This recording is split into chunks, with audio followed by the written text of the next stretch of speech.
Hello guys, it's totally good news for gamers.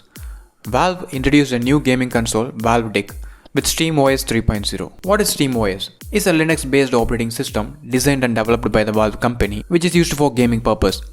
And Steam software is available on the official website. You can download and install it on your Windows PC or Mac. The most fascinating things about this console is its performance. Okay, let's talk about the specifications. The Valve Deck is powered by AMD Zen 2 Plus RDNA 2 APU. The RDNA 2 is already used in Xbox and PlayStation, introduced in 2019. So there is no need to worry about the frames per second in gaming. It will run almost every games in an ultra setting. 16 gigs DDR5 memory of RAM with dual channel 5.5 Gbps, which is best for multitasking and running games. There are 3 storage variants. The 64GB uses eMMC type and superfast NVMe SSD is only for 256GB and 512GB models. The 512GB model supports special features having anti-glare edged glasses. All the variants support SD card slot. Let's come into the display and battery. 7 inches with a resolution of 1280x800 pixels resolutions LCD display and 40-watt battery with quick charge. Users can surf the web and play the games for almost 7 to 8 hours, and the joystick buttons are really soft and excellent comfort while gaming. The console comes with a 3.5mm headphone jack